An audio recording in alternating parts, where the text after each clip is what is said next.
Good afternoon, Salem. I am Lieutenant Colonel retired Joel Pulowski, and with me today is not Pastor Lew and Pastor Andrew. They are on assignment. No, they're not. They're out in another room. They've got a conflict of interest. But, you know, I always just wanted to say that. With me today is Carol Williams, and we'll talk more about why she's here, but you can say constitutional carry is the big reason why. All right. And so we are on KSLM radio, and that is at 104.3 FM, 1220 AM, and of course on KSLM on the interwebs. All right. And so for those of you that are tracking things that are happening here and at the River Church, next week, camp meeting. You might want to come and camp out in the presence of the Lord. He is welcoming you, and we are welcoming you. So come on out, and we will be here for you. Thank you for your consideration.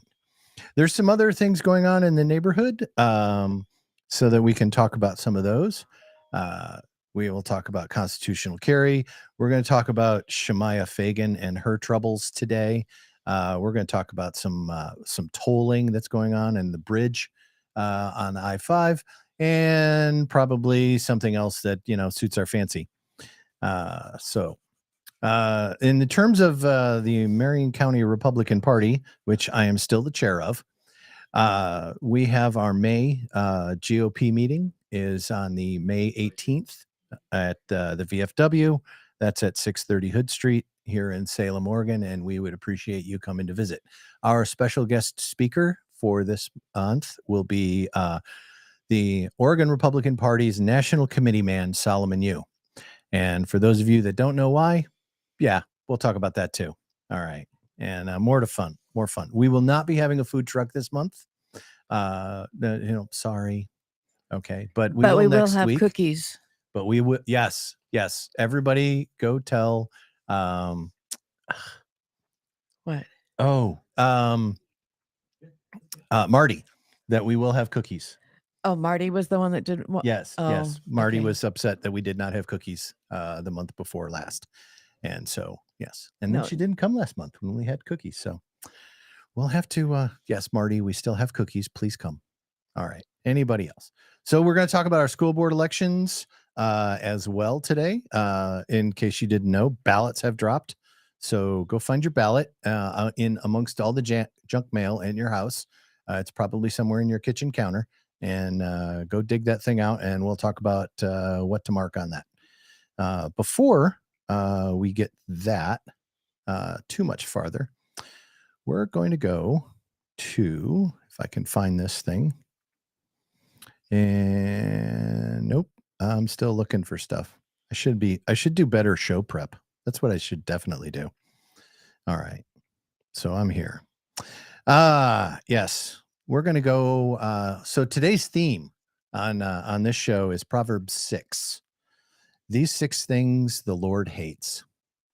Yes, there are 7 are abomination. Yes, 7 are abomination to him. A proud look, a lying tongue, hands that shed innocent blood, a heart that devises wicked plans, and feet that are swift in running to evil, a false witness who speaks lies, and one who sows discord among brethren. Yeah, that's our theme today, in case you are interested. And I would appreciate you guys, looking that one up. All right. So let's talk about what has been happening this last week when it comes to constitutional carry. Anything interesting happened this week, Carol? We got some nice donations in this week. Okay. There was something else I was thinking of. It was a little bit bigger. A little bit. Oh, I know what you meant. Yeah. Well, a couple of weeks ago, we turned in 1,345 signatures. 45, yep. And we got verified. The Secretary of State's office sent us an email late on Thursday, I believe it was, and said that we had qualified to get a ballot title. It has now gone to the AG's office, and we are told that we will have a ballot title by May 4th. So, barring any unforeseen challenges with that ballot title, Yes. We will be able to start collecting signatures very, very soon after that. Yes. So get ready, Oregon. We're coming at you. So in the Constitutional Carry Initiative, exactly what is your position? I am the treasurer. Oh, so what are you doing talking to a microphone? Because somebody roped me into it. That would be Gene Sampson, one of our co-conspirators here in Constitutional Carry for Oregon. We were chatting yesterday that she did an excellent interview on Lars. So that last Monday. Yeah. And so we were tooting her horn a little bit about that. And so Carol is the only one who has not been on any media. That's because Carol's the treasurer, so she gets to stay in the background. Okay. Well, maybe not. Anyway, so we got the signatures verified for sponsorship. We are now moving on to the ballot title. And then as we get going, hopefully early next month, we will start showing up in places. We have folks already who have signed up to volunteering in every county in Oregon, with a couple of exceptions. And so we've got to fill in those gaps. But otherwise, I think we're pretty much ready to go. We are. And it's been very exciting because we've gotten leads in some of the larger counties, which we knew were going to be more difficult, and some people that are very excited about doing that. So we're really excited about that. And I was actually talking with one of our newest people down in Jackson County and explaining to her that we were going to be doing a Zoom meeting with all of the county leads soon to talk to them about what we hope to help them do and what that we hope that they will help us do. So she's pretty excited about being on board too. We are, there's a lot of, we have businesses, local businesses here in the Salem area. Yes. And in Polk County that are going to be hosting the ballot initiative so that you can just go there and sign. All right. So we'll have a boatload of folks like that across the state. And then, of course, we'll be at probably, I'm going to guess every county fair, every gun show that we can get to. Yes. And every other kind of show where, Oregonians are, because this is not an issue that is just a conservative or Republican or, right side issue. This is an Oregonian issue. We've gotten support and attaboys from across the political spectrum. We have. It's totally bipartisan. The initial sponsorship signatures that we got, it was signatures from everybody.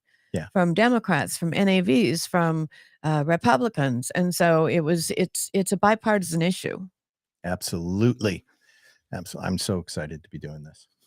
It's going to, so we have 27 states because as of Wednesday, Nebraska just adopted it. Constitutional carry. Right. So we have 27. So, right. So when the majority of the country, have a pool going. Yes. To see which number Oregon ends up being. Yes. I think Jean has number 28. Yes. And I think you and Carrie took 31 and 32. I think I took 30. So 29 is missing in there. So we'll see what happens. Yeah, we've got I was incredibly optimistic about the rest of the country and took 32. Well, yes. I took 30 just so we could have a couple in there. Yeah. One thing that I just was so excited to see on Facebook this week is Willis Lee, who is the past vice president of the NRA, actually gave us a shout out on his Facebook page, which I thought was very cool. And, was directing somebody else that it was on his Facebook page to contact us. And that person has contacted us. So happy about that. And so it's so cool to have national attention on this. Exactly. We have, when we first announced back now last month, and first announced this was going on, the very first press release went onto the Fox News Chiron. Yes, and that's spent right. that first weekend just scrolling along that, Oregon was going to do constitutional carry. And, that's made a difference. So for those of you that are really interested, that's constitutionalcarry4oregon.com. That's all one word, and it's FOR, not the number. So constitutionalcarry4oregon.com. You can go there, sign up, and we will be emailing you with updates and let you know where signing locations are very soon. Okay. And I think we need to talk about something else that's also very soon, and that's our elections. Elections, yes. So we have primarily school board elections happening this month. Ballots just dropped last Wednesday. And so we are looking forward to the the voting month that is in Oregon. So we have 3 weeks worth of ballot turning in to do and collecting, and then and harvesting, I should say, as well. And then on the 16th, we will have the end of the ballot harvesting phase, and we'll have the beginning of the ballot curing phase, which goes on for like another 8 days after the 16th. So, and how I really want to discuss this is that 2 years ago we had a school board election here in Salem Kaiser, and there were 4 school board candidates that all signed up at the last minute and were outspent roughly 10-1 by the school by the school teachers union, essentially, and on the left side of the spectrum, and all 4 of them ended up losing.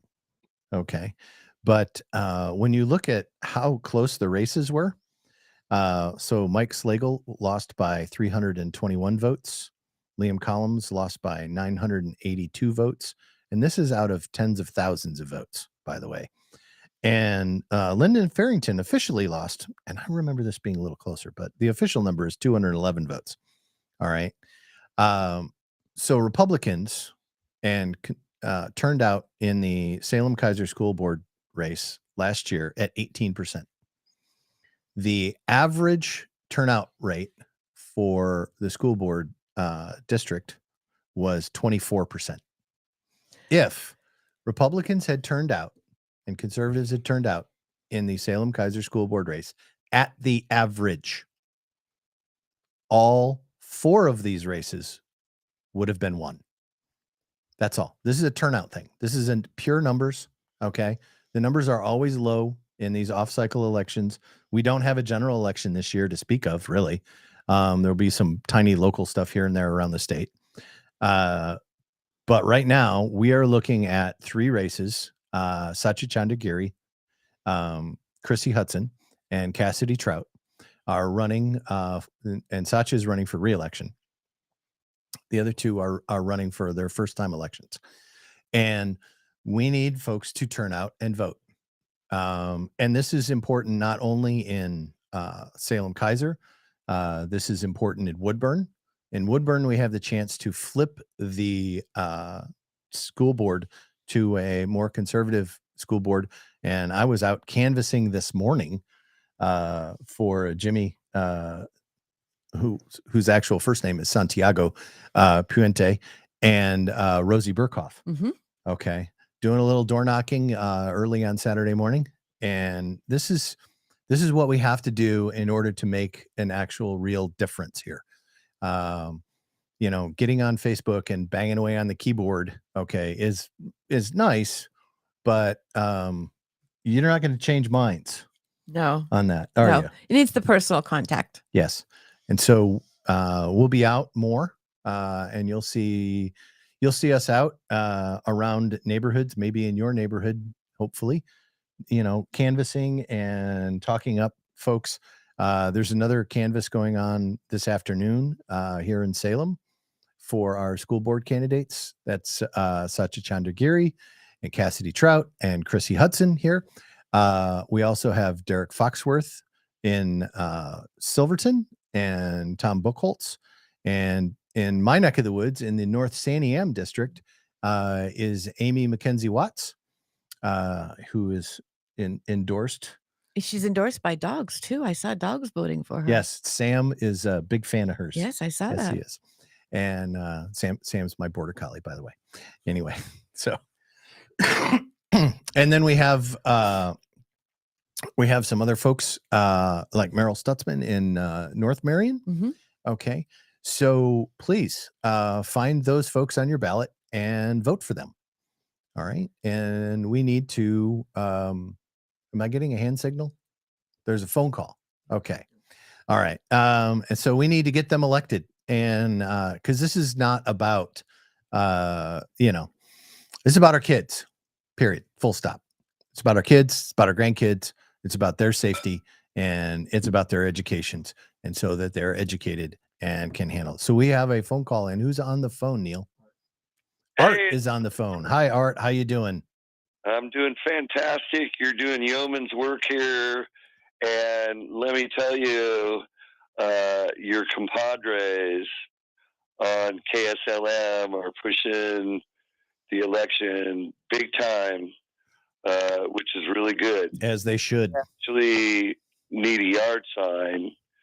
So you got to let me know where I can get a yard sign.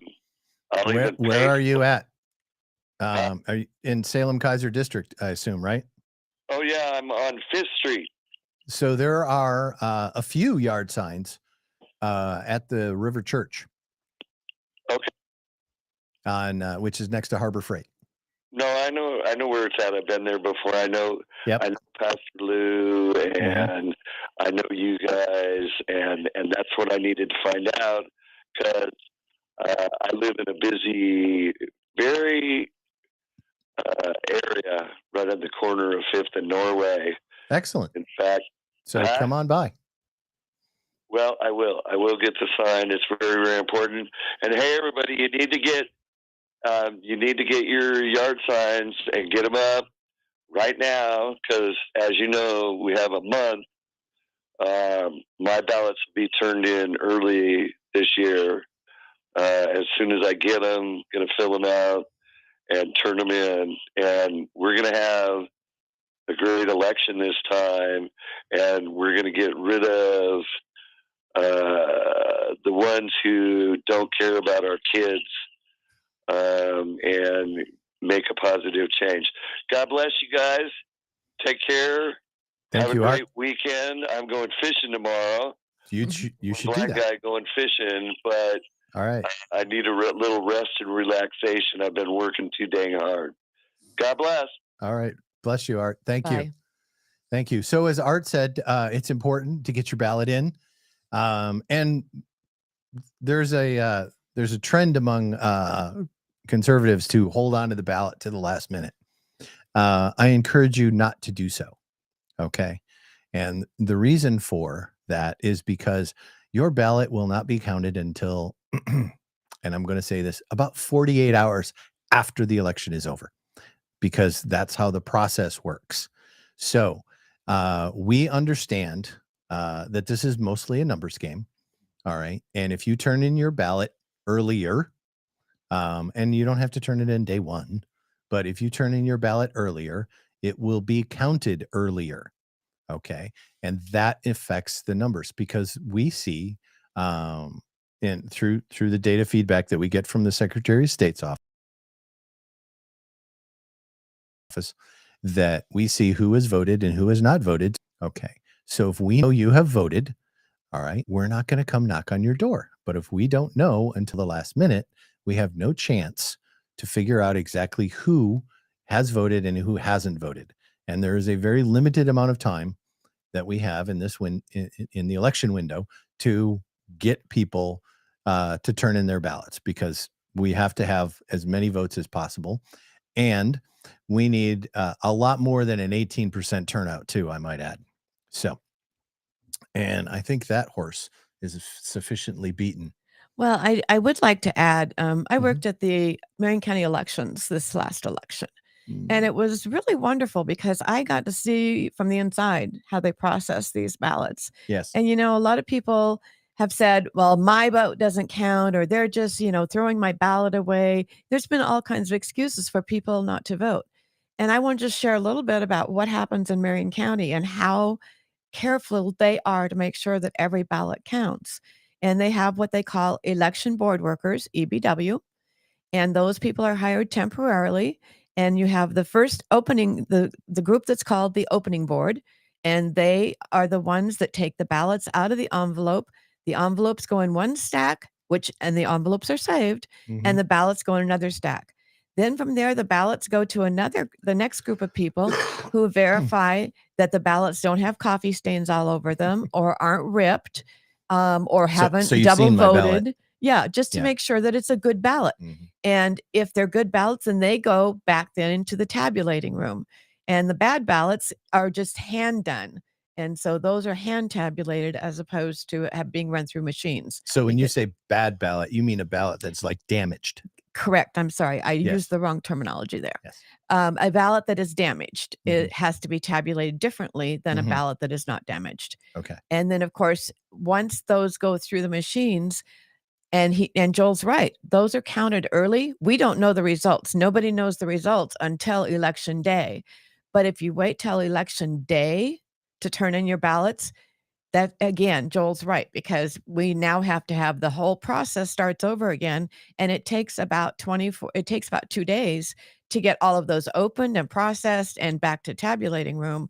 So we won't know your count for 24 to 48 hours after election day. And then of course the ones that mail them is another story entirely. So there again, there's more process. And those trickle in over the next few days, the people that mailed at the last moment. Well, and they can come in as long as 7 days after. So the 23rd, anything postmarked by the 23rd is counted. Yeah. So 2 years ago, I watched the count. And if I remember right, the day that I was watching the final count happen was June 8th. Okay. And that was the last 500 and some odd ballots that were for the May election. Yeah, for the May election that was being counted, and that was because ballots were coming from other counties, and then they had saved up ballots that had arrived late because there was only a handful, right? All right, and didn't count them until they were like, oh, we're going to have a counting day, and they scheduled it out like a couple of weeks later. Yeah, really.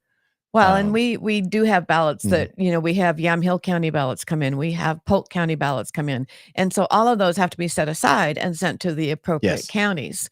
And I was able to help with the election night gathering of ballots. I was amazed at the number of ballots that came in on election day. Yes. I got to personally be one of the ones to go pick up ballots in Woodburn, and it was overflowing. We almost couldn't get it all into the bin. There was so many ballots stuck up all inside the box. Oh my goodness, it was amazing. Yes. So a lot of people are waiting and then of course those ballots didn't get counted for several days because there's just no way you can process them. Yeah, and that's a whole nother story about that whole process that takes that long, because when I was a young lad,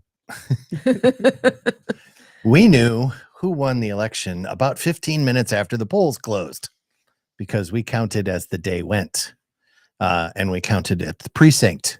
So you had many hands sharing the work. And right now we only have a handful of people and a machine that does some sorting, and that takes a lot longer. Yes. Anyway, so we're going to talk about some other Oregon news that broke this week from the Willamette Week. They've been following this story on LaMotta Cannabis Company and their dispensary chain. And they've been in trouble, tax wise, for a while. But it's just came out this week that Shemaya Fagan, our Secretary of State, has been consulting with them on what she calls out-of-state work. But LaMotta doesn't have any dispensaries or businesses outside of Oregon. So, okay. That's one thing. It is also that the Secretary of State is conducting an audit of this company, as well as the liquor and the Oregon Liquor and Cannabis Commission is conducting an investigation. And it wasn't until late in the audit investigation that she recused herself from the investigation, according to the Willamette Week, which is, of course, as everyone knows, is a right-wing, firebrand website that is always picking up. No, they're not. I mean, good grief. I was going to say, were you being sarcastic Very there? sarcastic Okay, there. good. Willamette Week is probably to the left of Mao, in their overall position. And they have been picking on Shemaiah Fagan for quite a bit here, investigating her, which is actual journalism. So that's good. Yes, and that's good. I enjoy seeing actual journalism being done. It's wonderful to see journalism being done. Yeah. So let's see what else do we have that's going on here. So we can, let's see what else is going on. Oh, yes. If you go to for those of you that have Facebook, if you go to Marion Leader, you can find the link to watch the debates on Monday's House Bill 2002. Okay. The bill that I like to refer to as the Child Predator Protection Act. Okay. This bill allows children of any age to get an abortion without parental consent or knowledge. So children that are not even capable of getting and the Democrats' argument this week is it's already Oregon law, because a child of down I forget the age, nuts, but down to a very young age can get treatment for a sexually transmitted disease without parental consent or knowledge through their school. Okay. And so the Oregon Democrats are making the argument that pregnancy is a sexually transmitted disease. I'm going to let that one sit there for a moment. Okay. All right. Yes. That is where the state of politics in Oregon is right now. Okay. We can talk about moral decay. We could talk about all the other stuff, but if you just let that one sink in for a moment, that the argument that Democrats are making, and you will see it made on Monday. So watch, just turn it on, and put it on the, TV in the background and listen in, because this is a debate that's going to be going on all afternoon. Okay. On Monday. And this is going to be important because you're going to see the real, the real side of the politicians that you've elected. So a lot of the folks that we have elected to office claim to be moderate. They claim to be many things, but they're going to stand up and defend this bill. Well, there's other things in the bill too that really are troubling to me. And probably the one that jumped out at me, the part of it that jumped out at me at the most, is it decriminalizes abandoning a newborn baby. Yes. You can go throw the baby in the garbage and you can't be prosecuted for it. Yes. As a mom, I can't wrap my head around that one. It's just, yes, it's so bizarre. It almost leaves me speechless. Decriminalizing the abandonment of specifically a dead child. Okay. It's very clear. So unless there's some sort of real evidence that goes along with that. Okay. And so the point there is, so you've unsuccessfully performed the abortion and the child was born. But you can go abandon it. But, if you just leave it alone for a while. Exactly. Yeah. And then there's no penalty. This also goes to, there's so much in this stuff too. This down to the age of 15 without parental consent or knowledge, your child can transition from, whatever gender they are to whatever gender they want to be. And once again, without any parental knowledge or involvement. And the same cannot be said if you want to detransition. If you want to detransition, Democrats voted in lockstep to deny detransitioning coverage. So but insurance companies have to cover the transition, exactly, but do not have to cover the detransition. Correct. That is a one-way street. That was the piece that got to me too, is because first of all, they can do it without parental consent. But the second part was the parent's insurance has to pay for it. and yet the parents don't know about it. Yes. A lot of So people have to keep a secret. Here again, speechless. Yes. Yeah. And Oregon tax dollars also involved as well. Yes. Okay. Many And Oregon tax dollars involved, Yes. because this can happen if you don't even live in the state of Oregon. Yes, you can come here and get your transition, and the state of Oregon will not let your parents know if you are from another state. Just go ahead and let that one think. Literally, we have state-sponsored kidnapping in effect. You know, they're going to hide your children from you.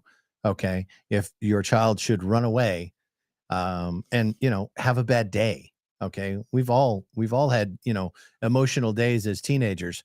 Okay, well, I didn't, because I had a few. no, I was I'm really glad there were no cell phones when I was a teenager. Oh my That's all I goodness. can say Yes. on that subject. Excuse me. So we've got our school board elections. What else have we talked about here? Let's see. Yes. Mm, I want to go back to elections just for a moment, because sure. the conservatives, I think, and I don't know about others, but I keep hearing all the time, my vote doesn't matter. It does. I think that that's propaganda that people are unfortunately buying into, Yeah. because the vote does matter. You just gave the numbers there a little minute ago Yeah. about the school board candidates had lost by literally 241 votes, and we only had 18% voter turnout. Yeah. And it was the same in this last general election. Some of our candidates, we had, what was a total of 4 candidates lost by a total of 6,000 votes. So Something like that. yes. So in the Oregon House, if we had picked up about 4,000 more votes across 6 districts, we wouldn't be having a discussion about House Bill 2002, because the Speaker of the House would be a Republican. Okay. Yeah. So roughly 4,000 votes would have resulted in a Republican controlled lower assembly in Oregon. All right. And that's one of the reasons why we're doing constitutional carry, is to improve voter turnout.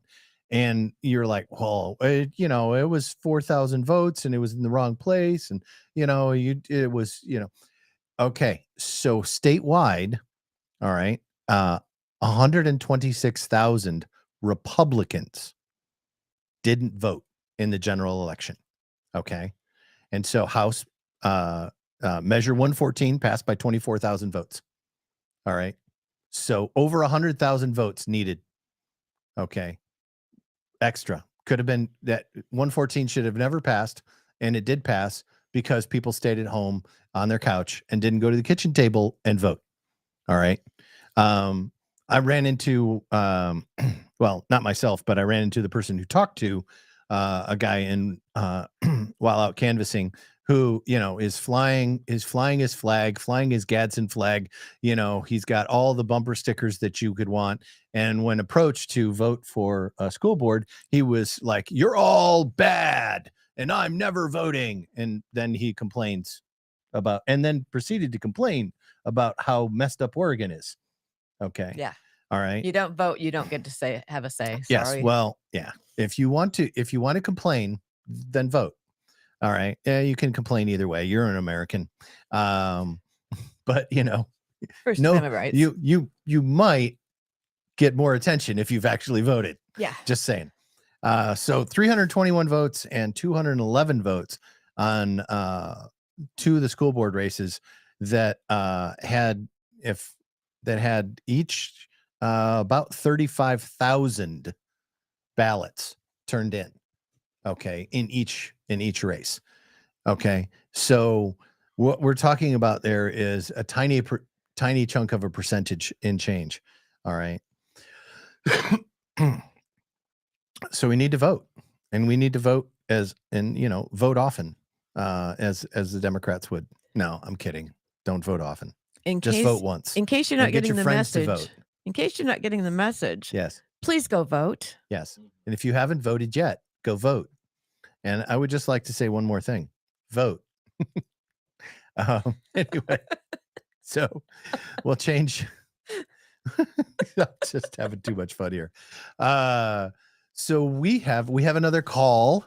You're not sure who. They won't. It's not Ronnie Daniels. Hello. Hello. Who's on the phone, please?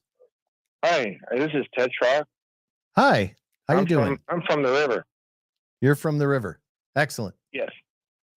So my wife and I were sitting here looking at our ballots, and we had one question on them. Okay. At the top, there's a Chemeketa Community College, Director Zone 3 and 4. Yes. There's just one name and then a blank. That means no one has applied to run for that position. Oh, he said there's one name. And there's one name and a blank. So there's only one person who has filed to run in that spot.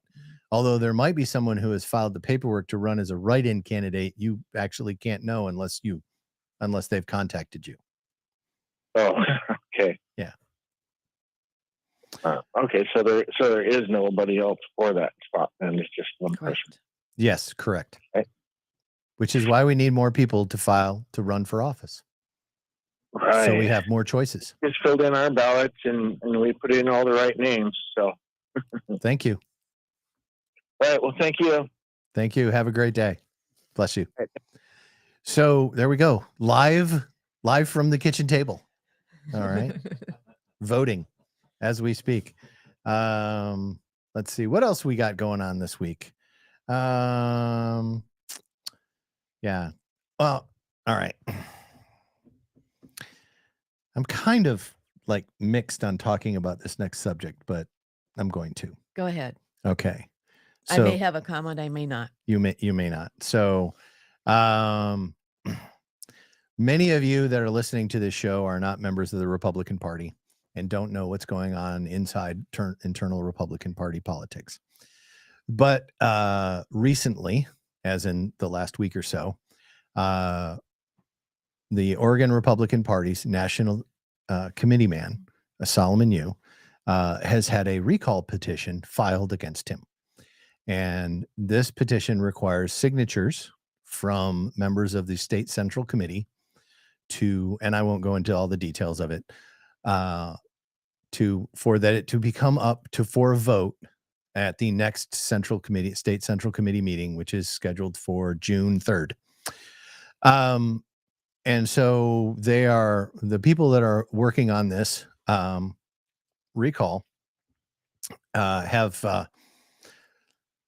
are having some success. I'm not entirely sure. I am the chairman of the Marion County Republican Party, and they have not at one bit made any real official contact with me. They've never sent me an email. They have never spoken to me. But they have spoken about me, and that's more of what I wanted to talk about. So if you're going to run it's something like this, and it's going to be contentious, all right, as it is, the best way to do that is to make sure that you're running it in as open and as a fair and honest way as you can. All right. So, for example, there have been contacts with the delegates from Marion County with them. With one delegate that I'm aware of. Yes, at least one. I have suspicions about more, but that's okay. Whether or not they say anything to me is completely up to them. It's not important. But what we're seeing is an attempt to get individuals to sign on board with this recall while not making it any kind of broadly known event. All right. So I've talked with other chairs of other counties, and several of them have not been contacted as well. So that is kind of interesting. The biggest issue for me is the way a lot of their supporters of this recall are behaving. Okay. The first thing that they said was, well, you have to sign or we will pressure you. That was where they started. Yeah. Okay. And I was curious as to what that pressure would be. Well, the pressure is mostly them ranting on Facebook. So that's not pressure at all, by the way. Okay. Because if you're banging away on your keyboard and you're on a Telegram chat, yeah, and you've already been calling me names for the last year. Yeah, you're not really going to impress me. Only a year? Well, let's see. Mostly it started at Reawaken last year. Well, yeah. So there was I've got you beat. It's been 4 years for me. Yeah. You have more history.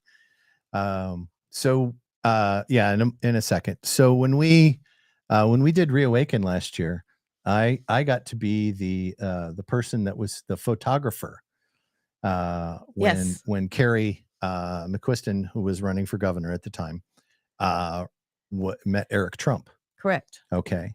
And this was also the moment for the first time that I met Solomon. Okay. And that was an interesting moment because I didn't meet Eric Trump. Boy, the way he's tall too. He is very tall. He's like crazy tall. His wife is very tall too.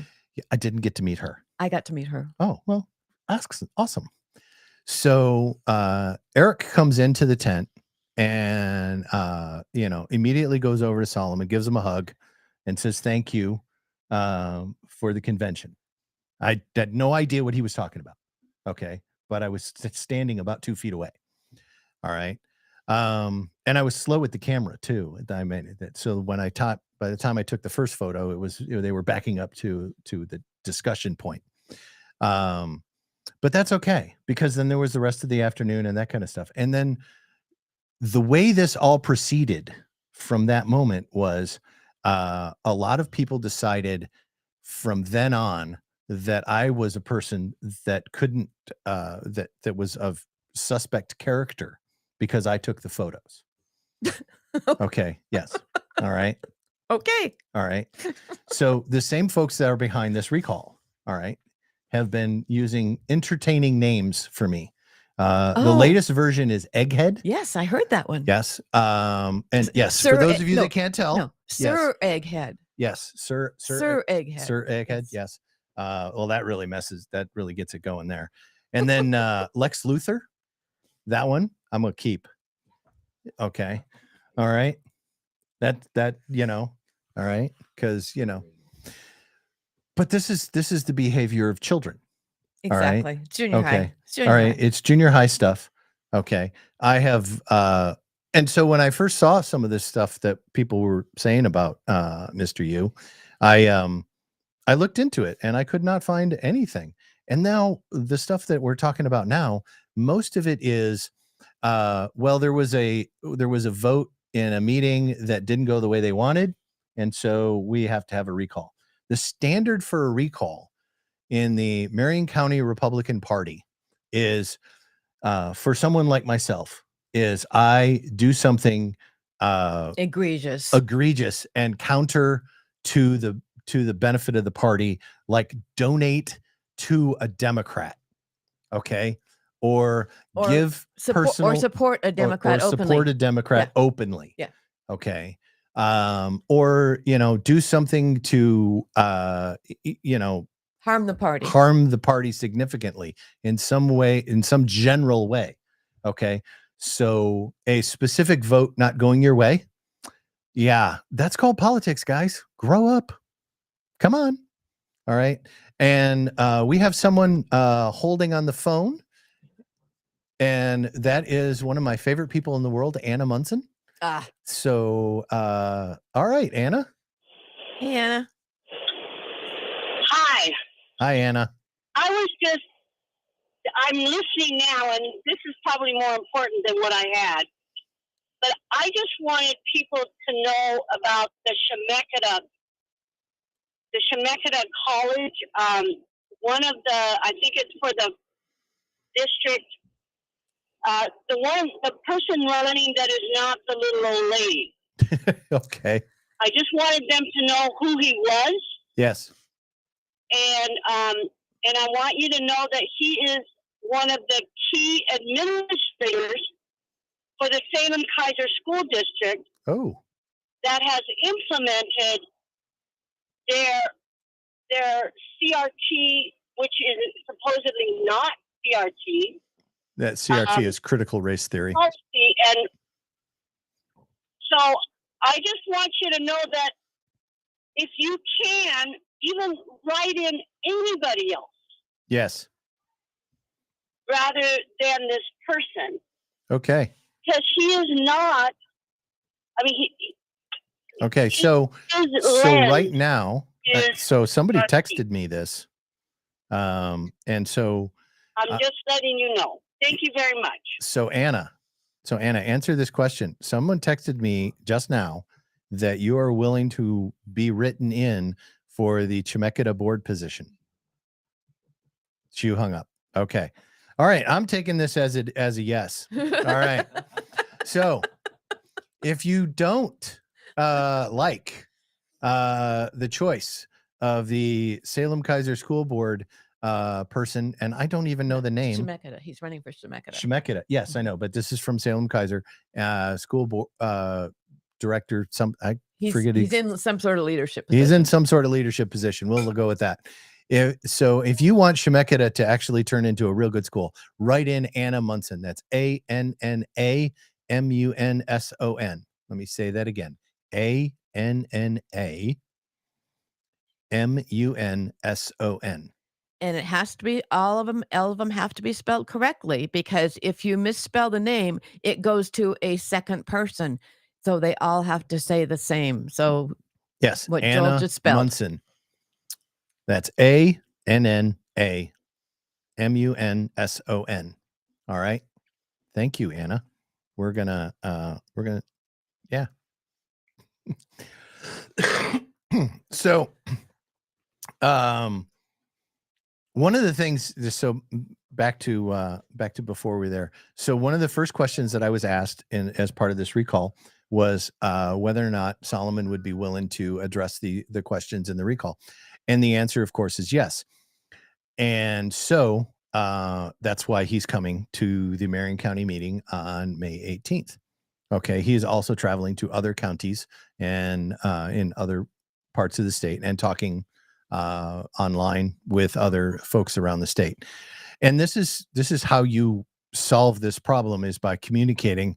One of the issues that we've had is not in the Marion County Party, but in the Republican Party here in Oregon in general, is a lot of folks who proceed to say something online or in person that has no verification behind it. Right. Okay. Right. And they say it as fact. And then when you ask them for their proof, they say, I'll get back to you.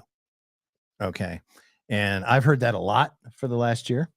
And this is my favorite part about this, is when you actually start digging into some of these things, what you find out is, well, there'll be much more entertaining things to say.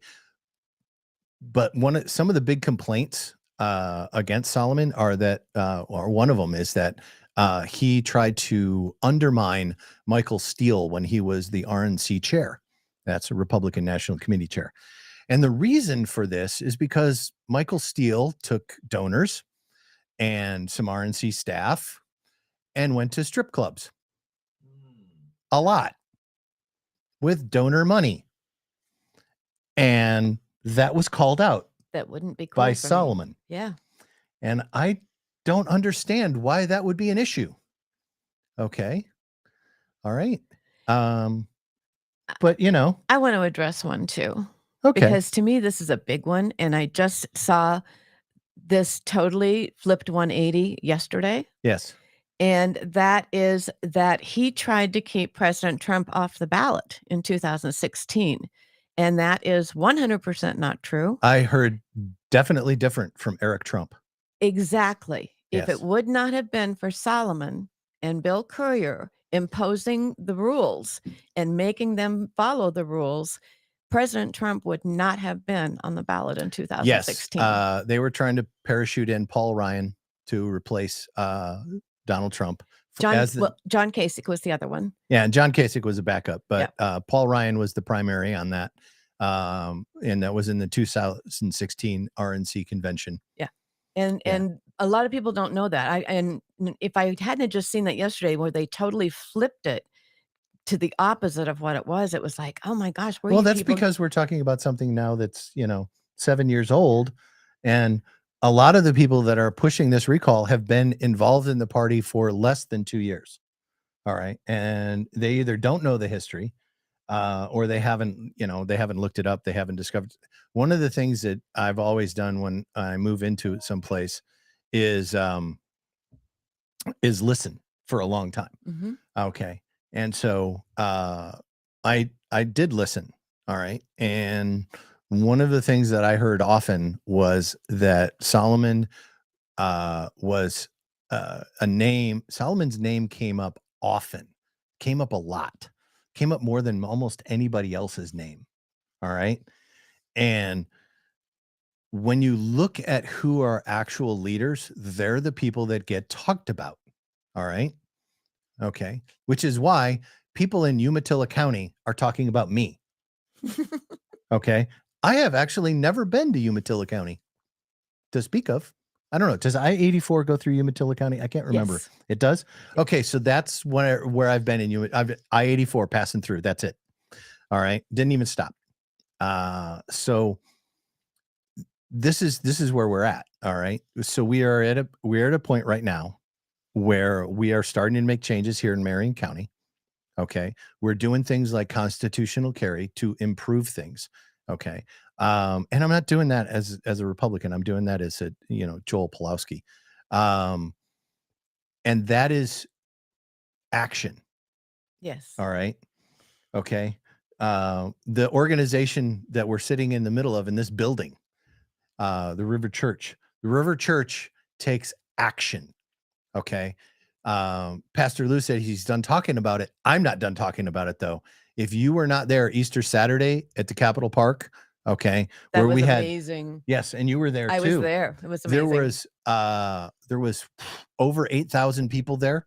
Okay, that we had registered over 6,500 people, and then we had a lot of people come over from the Saturday market. That was the largest crowd at the Capitol Mall in memory. The Timber Unity event a couple of years ago had about 1,500, 2,000 people at it. Okay. And that was considered a big event. Local Salem media said nothing about the River Church event on Easter Saturday. Yeah. Okay. Portland media said nothing about it. No media covered it at all, basically. I will tell you who did notice. Salem churches. Yeah. All right. And so we are winding down now. And I would just like to say, if you can take action, do so. And have a great day. God bless you all.